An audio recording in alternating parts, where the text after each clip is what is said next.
यीशु मसीह के नाम से आप सब शुभ संदेश के दर्शकों को फिर से मैं स्वागत करती हूँ। धन्यवाद करती हूँ परमेश्वर ने हम सबको एक और मौका दिया कि यीशु मसीह के चरणों में बैठ के कुछ समय पवित्र शास्त्र बाइबल से कुछ वचनों को हम पढ़ सके, सीख सके, समझ सके, अमल कर सके और उनकी आशीषों का हम वारिस बन सके। छोटी सी प्रार्थना के साथ इस कार्यक्रम को हम शुरुआत करें। धन्यवाद महान सामर्थ्य पिता, राजाओं का राजा, प्रभुओं का प्रभु, ईश्वरों का ईश्वर परमेश्वर पिता। पहला कुरिन्थियों 1:30 के अनुसार परमेश्वर आप हमारी धार्मिकता है, हमारा पवित्रता है, हमारा छुटकारा है, हमारा सब कुछ है परमेश्वर। आपका क्रूस के पीछे मैं छुप जाती हूँ यीशु, और जो कुछ प्रभु आप बोलना चाहते हैं जब मैं मुंह खोलती हूँ, आप अपनी शब्द से, अपने प्रकाशन से मुझे भरिए प्रभु। और प्रभु खाने वालों को रोटी, बोने वालों को बीज वचन के द्वारा आप देते हैं यीशु। इसलिए हम आपके ऊपर पूरा भरोसा रखते हुए इसका कार्यक्रम को हम शुरुआत करते हैं। हर एक दर्शकों को प्रभु जरूरत के अनुसार वचन काम में आए प्रभु यीशु, और एक जयवंत मसीह जीवन बिताने के लिए मदद करें। सारा आदर और महिमा तुझे मिले यीशु। हम घटे आप बड़े, यीशु मसीह के जीवित नाम से इस प्रार्थना को मांगते। सुनिए, ग्रहण कीजिए परम पिता। आमीन आमीन आमीन। जो आज विषय लिया है यह है मेरी और मार्था, हमारी प्राथमिकताएं कैसे हम सही क्रम में रखना है अपने जीवन में। इस विषय से आज हम बात करेंगे। बड़े ध्यान से आप नोट्स बना दीजिए और सीखिए। कुछ ना कुछ आत्मिक जरूरतें आपको पूरा होगा और बहुत कुछ आपको सीखने को मिलेगा। कि जब ये विषय हम देखने हैं, यीशु मसीह के साथ रिश्ता के बातें अगर हम करेंगे तो क्या मैं मार्था जैसा हूँ, क्या मैं मरियम जैसा हूँ। ये दो बहनों का कहानी है। और फिर दोनों, मार्था जो है हमारी शरीर का सादृश्य है और मेरी जो है हमारी आत्मा की सादृश्य है। हम कोई भी ये नहीं कह सकते कि मुझे मार्था की जरूरत नहीं है, केवल मरियम की जरूरत है, ऐसे नहीं बोल सकते। हमको मार्था की भी जरूरत है और मरियम का भी जरूरत है, लेकिन किसको कितना समय, कितना धन, कितना थोड़ा, योर टाइम, टैलेंट, ट्रेजर, आप किस में निवेश कर रहे हैं, यही आज हमारा विषय है। आगे बढ़ने से पहले पैसेज को थोड़ा सा है, लूक चैप्टर 10 वर्स 38 to 42। ये हमें इस कहानी दो बहनों का है और ये हमें मिलेगा। जल्दी से मैं उस पोर्शन को पढ़ना चाहती हूँ एक बार। जब वे जा रहे थे, यानी कि कौन जा रहे थे? यीशु मसीह।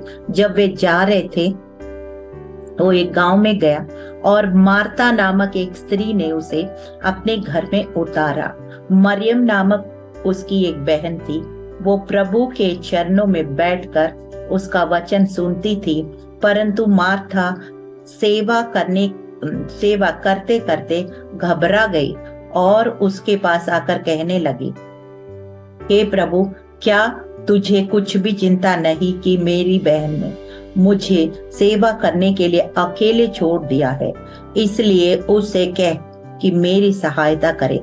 प्रभु ने उसे उत्तर दी, मार्था, हे मार्था, तू बहुत बातों के लिए चिंता करती और घबराती है, परंतु एक बात अवश्य है और उस उत्तम भाग को मरियम ने चुन लिया है जो उसे छीन ना जाएगा। हालेलुया। ये पासे से मैं आपको आज सिखाने जा रही हूँ। सबसे पहले कि मार्था यानी कि हमारा शारीरिक भोजन, शारीरिक जरूरतें, ये भी हमें चाहिए। हम कोई नहीं कह सकते हैं कि हमें सिर्फ आत्मिक भोजन से ही तृप्त होता है। यीशु मसीह जब इस पृथ्वी में थे और अपना सेवकाई कर रहे थे, तो पहले उसने आत्मिक भोजन खिलाया, लगातार आत्मिक भोजन खिलाया। करीबन 2-3 दिन हो गया और जब लोग ऐसे बिल्कुल थक गए थे, फिर उसने अपना वचन बोलना और प्रचार करना वो समाप्त होने के बाद उनके शरीर के बारे में भी सोचा, और फिर आपको पता है 2 मछली और 5 रोटी मल्टीप्लाई करके 5,000 लोग को खिला के ही गए। तो इस पैसेज भी अगर आप ध्यान से पढ़ेंगे तो एक बात हमें ये समझ में आता है कि हम शरीर में रहते हैं, इस दुनिया में रहते हैं, इस शरीर का भी देखभाल करना है, दुनिया का अंदर रहते हुए अपने परिवारों को, अपने बच्चों को देखभाल करना है, नौकरी करना है, रोटी कपड़ा मकान के लिए हम सब करते हैं परिश्रम, वो भी जरूरी है, हम इनकार नहीं कर सकते। लेकिन हमारी जो शरीर है कुछ समय के लिए, बाइबल के हिसाब से 70 या ताकत से 80 या उसके बाद भी कई लोग जी रहे हैं तो उनके लिए बोनस है, लेकिन उतना ही एवरेज लाइफ गिना जाता है। तो इतना 80 साल के लिए, और फिर जो आत्मा का जीवन है जो हमेशा के लिए, तो किस में ज्यादा हमें हमारा समय, हमारा थोड़े, हमारा धन देना चाहिए? Which is the wise thing to do when it comes to your spirit and body? You have to give the first priority to your spirit, which is eternal.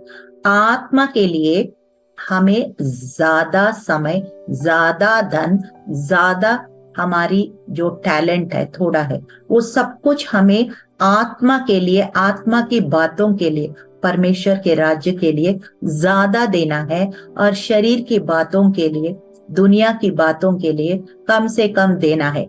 ये हमें यीशु मसीह का सेवकाई में समझ में आता है। लेकिन when it comes to practical life, जब असली बात काम करने का बारी आता है, अपना आम आदमी का जिंदगी में देखते हैं उल्टा होता है। थोड़ा समय जो बचा है तो परमेश्वर के लिए दे दिया तो दे दिया, नहीं है तो सिर्फ हम शरीर के लिए परिश्रम कर रहे होते हैं, शरीर के लिए जी रहे होते हैं, तभी हम गलत चुनाव कर लेते हैं। That is how we have to change our priorities. हमारा प्राथमिकताओं को, उनके क्रम को हम बदलना है। नहीं बदलेंगे तो we will end up like anybody who do not know Christ. कोई भी ऐसे व्यक्ति यीशु मसीह को नहीं जानता हो, वो कैसे जी रहे हैं, फिर हम भी ऐसे जी रहे होते हैं। क्योंकि मत्ती 6 और 19 से 21 में ऐसा लिखा है, अपने लिए पृथ्वी पर धन इकट्ठा ना करो, जहाँ कीड़ा और कोई बिगाड़ते हैं और जहाँ चोर सेंध लगाते और चुराते हैं, परंतु अपने लिए स्वर्ग में धन इकट्ठा करो, जहाँ ना तो कीड़ा और ना कोई बिगाड़ते हैं और जहाँ चोर ना सेंध लगाते और ना चुराते हैं। क्योंकि जहाँ तेरा धन वहाँ तेरा मन भी लगा रहेगा। हालेलुया। जहाँ तेरा धन है वहाँ ही तेरा मन लगा रहेगा। हम कौन चीज का धन को इकट्ठा कर रहे हैं? What are we investing in? हम लोग अपना मन को, अपने हृदय में क्या गोल्स अचीव करना चाहते हैं, कितना क्या हमारी अल्टीमेट, हमारी जो लक्ष्य क्या है, ये सारे डिपेंड करता है। अगर हमारी लक्ष्य ये है कि हमारा पोजीशन होना चाहिए, हमारा कीर्ति होना चाहिए, या हमें लोग पहचानना चाहिए, या हमारे लिए हमारी जो बैंक बैलेंस है, मटेरियल थिंग्स, बहुत सारे चीज, जो यही हमारी लक्ष्य है, तो फिर हमारी एक्शंस, हमारी जो सोच विचार, हमारा सब कुछ उस लक्ष्य की तरफ ही आगे बढ़ता है। So whatever is in our mind, vision, in our heart, we walk accordingly. मतलब उसी दिशा में हम बोल रहे होते हैं, उसी दिशा में हम सोच रहे होते हैं, उसी दिशा में हम कर रहे भी होते हैं। तो इसलिए हमारी मन में, हमारे हृदय में हम क्या स्टोर कर रहे हैं, ये बहुत मायने रखता है। 1 कुरिन्थियों 7:31, this world is passing away. ये दुनिया जल्दी जल्दी खत्म होने जा रहे हैं। हम हमेशा के लिए इस पृथ्वी में नहीं रहेंगे। इस बात को हम याद रखना है। पर सबसे पहले कई लोग को बाइबल में क्या लिखा है वो पता ही नहीं है, तो वो उस बात पे जिएंगे कैसे? They don't know what is written, so how are they going to do the word? ये बात है। क्योंकि रोमियो 14:12 उसमें लिखा है, you have to give account to every action. हर एक क्रिया जो आप करते हैं, हर एक क्रिया आप करते हैं, उसका हमें एक दिन जवाब देना है।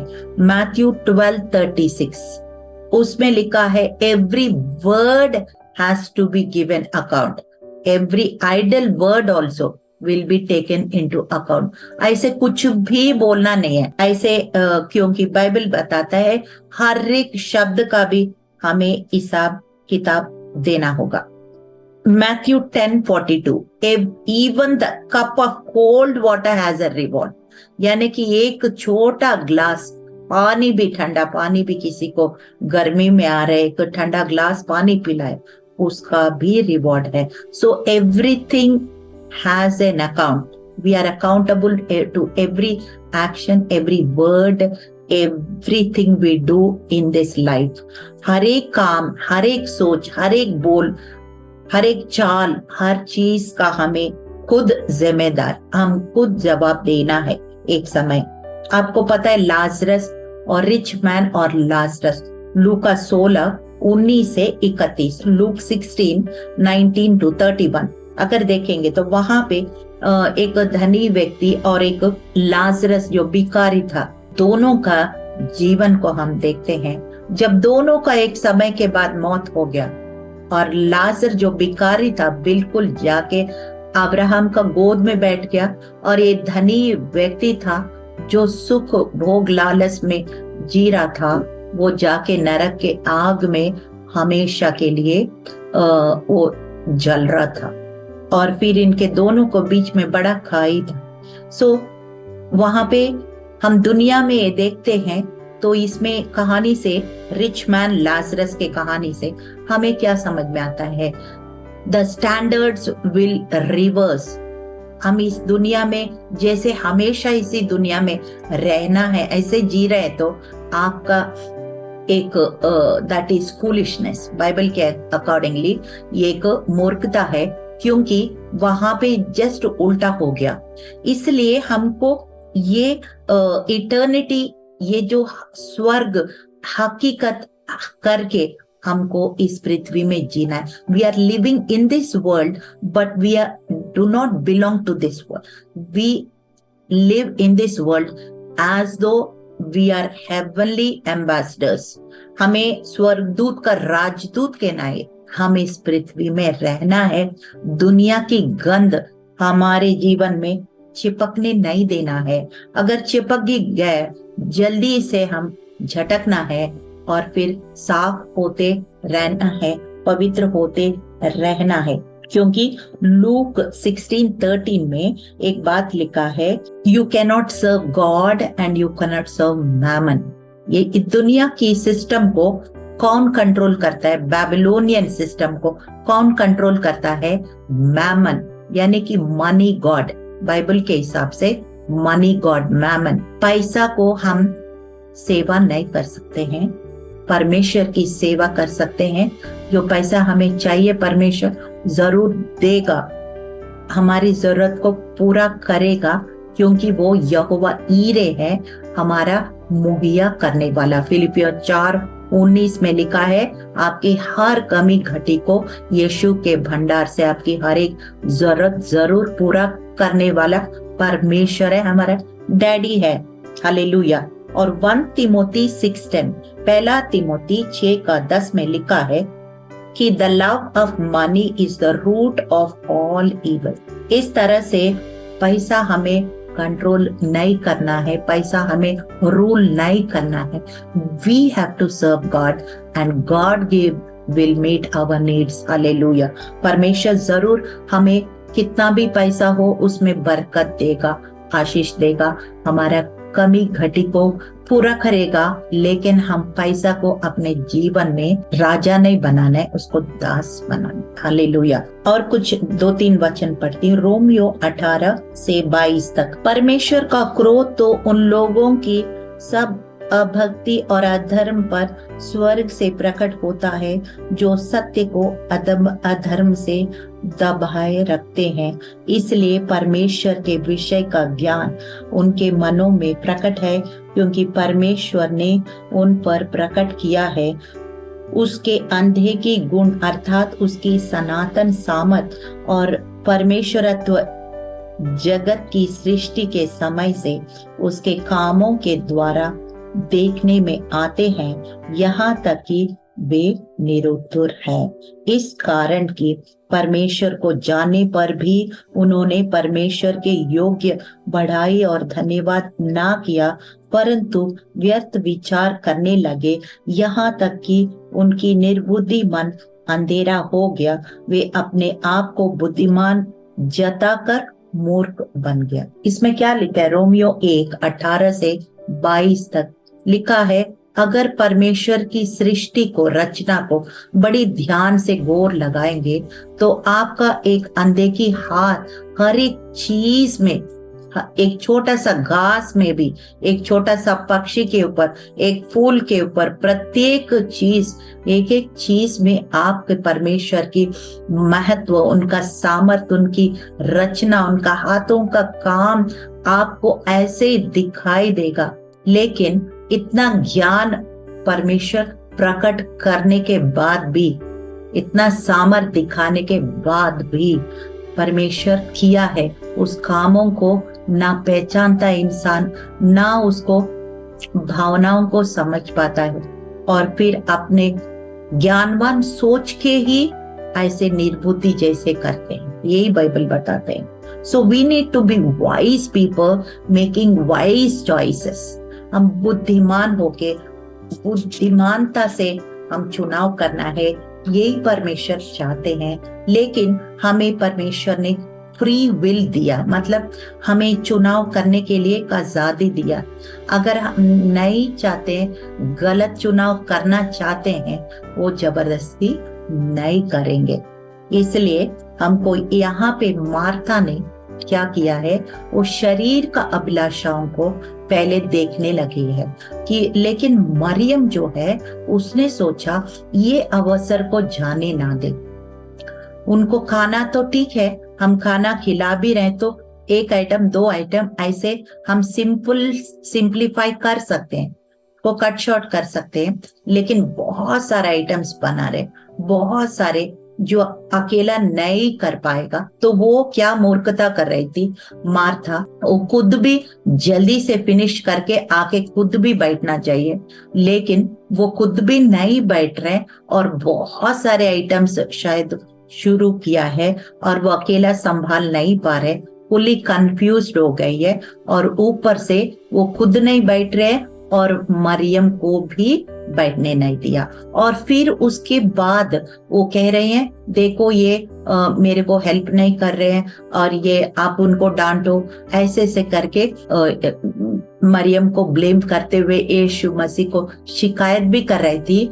उसने सोचा कि उनके लिए बना रहे, तो वो उसने सोचा यीशु मसीह मरियम को डांटेंगे और मरियम भी आ जाएगी और मुझे मदद करेगी, लेकिन उल्टा हुआ। यीशु मसीह ने मार्था को उल्टा डांटा, आप इतने सारे काम क्यों रखा है और इतना चिंता भी क्यों कर रहे हैं, इतना टेंशन में क्यों आ गया हो, ऐसे करके उल्टा जब यीशु मसीह मार्था को डांट रहे तो उसको ऐसे जैसे एक थप्पड़ मारा है ना, तमाचा मारा है, उसको ऐसे लग रहा था। So many times we do the same mistake. एक हमने प्ले किया है स्कूल में जब मैं काम कर रही थी, बुजुर्ग आदमी का जो जन्मदिन था और वो बहुत सारे बैलून्स, बहुत सारे केक, मतलब बहुत कुछ तैयारी कर रहे हैं, लेकिन आखिर में वो प्ले में क्या होता है जी कहाँ है किसी को नहीं पता है, और फिर वो लास्ट में ढूंढते हैं तो कहीं कोने में एक स्टोर रूम जैसे कुछ कमरा है, वहां पे बुजुर्ग बैठे हुए हैं और फिर हो सकता है बाजी के लिए सब कुछ कर रहे हैं, लेकिन उनका जो ड्रेस है, क्या उसका रंग उनसे पूछा था? कौन सा रंग आपको पसंद है? क्या उनसे पूछा था कि आपको कैसे खाना खाना है, कैसे सेलिब्रेट करना है? क्या उससे पूछा था आप किस किस को, मित्र को अपने जन्मदिन में इनवाइट करना चाहते हैं? ये सब कुछ भी नहीं किया। वो लोग सब अपनी मर्जी से कपड़े लाए, अपनी मर्जी से उनका फ्रेंड्स को बुलाए होंगे कि इनका बाजी का नहीं बुलाए होंगे, बहुत सारे बातें जो उनका अपना मर्जी किया, लेकिन बाजी का हिसाब से उसने नहीं किया। लेकिन नाम किसका रखा है? बाजी का जन्मदिन है, ऐसे वो प्ले था। तो कई बार हम यीशु मसीह का नाम लेके कई चीजें करते हैं, लेकिन क्या हम उनके इच्छा के अनुसार करते हैं या उसका नाम लेके हम अपनी मर्जी करते हैं? ये बड़े मायने रखता है। और फिर जो चुनाव हम करते हैं ये वाइज चॉइस होना चाहिए। और मरियम ने सोचा कोई बात नहीं, खाना तो रोज खाते हैं, हम अगर देंगे भी तो जब ये सारे बातें समाप्त हो गए, जल्दी से जो बन जाएगा, जल्दी से हम दोनों बहनें मिलके बनाएंगे और उनको खिलाएंगे। बहुत सारे आइटम शायद नहीं खिला सकते हैं, एक दो जो जल्दी बन जाते हैं जल्दी से बना के हम खिलाएंगे। लेकिन इनके हृदय के बातें, उनके ज्ञान के बातें, उनके रेवलेशन के बातें, उनको सुनना उनको ज्यादा रुचि था। लेकिन मार्था को उनको शरीर को खिलाने में ज्यादा रुचि था। उनको दिखाना था मेरे घर में आया तो मैं क्या क्या बना सकती। अल्टीमेटली मैं आ जाता है, हर काम जो मैं आ जाता है तो फिर वहां पे गड़बड़ी शुरू हो जाता है। मार्था को ये दिखाना था कि मैं कैसे पकवान हूँ, how much good cook, great cook I am, मैं कैसे खाना स्वादिष्ट पका सकती हूँ। मैं ये सब बातें मार्था को दिखाना था, बहुत सारे खाना बना के।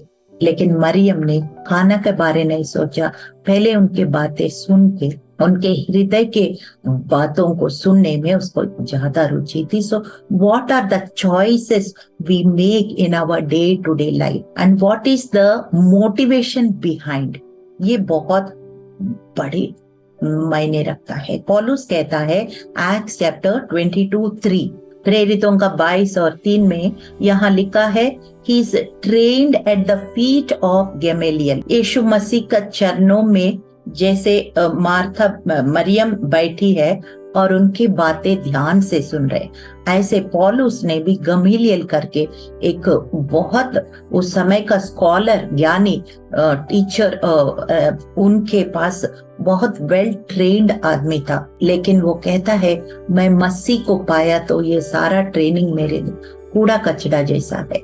What I got from Christ is nothing compared to this worldly training, ऐसे पौलुस कहता है। तो उसको हम किस चीज को वैल्यू दे रहे हैं, किस चीज को बढ़ावा दे रहे हैं, किस चीज को इम्पोर्टेंस दे रहे हैं, उसी प्रकार से हमारा जीवन को हम आगे बढ़ाते हैं। So that is very important. What are you looking for, what is your aim, what is your goal, आपका लक्ष्य क्या है, कि ये सारी बातें बहुत ही मायने रखता है। और फिर इस तरफ से पहला यूहन्ना 5:3, परमेश्वर से प्रेम रखना ये है कि हम उसकी आज्ञा को माने, और उसकी आज्ञा को, प्रेम रखना ये है कि हम उसके आज्ञाओं को माने और उसके आज्ञाओं को पालन भी करें। ये है तो कठिन, उनका आज्ञाओं को हम प्रेम रखते हैं। If we claim we are loving God, then we have to learn, listen and we have to keep his commands. Then only we can claim that we are loving Jesus. हम लोग यीशु मसीह को प्रेम करते हैं, दावा करते हैं, तो हमारे जीवन से दिखना चाहिए कि हम सच में क्या उनसे प्रेम करते हैं। तो उनका वचन सुनते हैं, सुनाते हैं और सीखते हैं और उसको रखते हैं, ये मायने रखता है। ठीक है, तो इस प्रकार से हम कुछ लाइफ लेसन्स जल्दी से मैं जो सीखा है इस पैसेज से, मैं लाइफ लेसन्स जो लेसन्स लर्न्ड वो जल्दी से मैं आपको पॉइंट्स नोट कराती हूँ। Avoid comparison and competition. Avoid comparison and competition, एक दूसरों को कंपेयर करना, कंपटीशन करना, और खास करके जो यीशु मसीह को नहीं जानते वो हमको अवॉइड करना है। दूसरी पॉइंट, फर्स्ट थिंग्स फर्स्ट, जो पहला कदम सही किया तो फिर बाकी सब कुछ सही होगा। जैसे फॉर एग्जाम्पल आपका सैलरी आता है, सबसे पहले परमेश्वर का दशवांश निकालो, फिर बाकी सारे पैसा में आपका बरकत होगा। आप सुबह उठते हो, आधा घंटा परमेश्वर को दो और फिर पूरा दिन आपका अच्छा जाएगा। आप हफ्ता शुरू करते, संडे को आप चर्च जाके हफ्ता परमेश्वर का उपस्थिति से आप शुरू करो, पूरा हफ्ता आपका अच्छा रहेगा। So first things first, Matthew 6:33, पहले उसके राज और धार्मिकता खोज करो, फिर सारे वस्तुएं मिलेंगे। जो फर्स्ट थिंग्स फर्स्ट, सेकंड को फर्स्ट और फर्स्ट को सेकंड ऐसे मिक्सअप नहीं करना है, ऑर्डर को, क्रम को, ठीक है। Next, the necessity of balanced life. हमारा spiritual life, family life, professional life, social life, private, हर एक चीज क्षेत्र अलग अलग इंसान का होता है। हर एक क्षेत्र को देखते हुए हम एक बैलेंस्ड लाइफ जीना है। Then fourth point, listening before speaking. परमेश्वर ने हमें 2 कान दिया, 1 जबान दिया। इसका मतलब क्या है? हमको ज्यादा सुनना है और कम बोलना है। जब बोलते हैं तो हमको सोच के बोलना है, ऐसे कुछ भी नहीं बोलना है। Avoid blaming others and take the responsibility. हम लोग कुछ गलती हो, फट से हम दूसरों को ब्लेम करने लग जाते हैं, but let us take responsibility. अपने आप को सुधारना आसान है, दूसरों को सुधारना आसान नहीं है।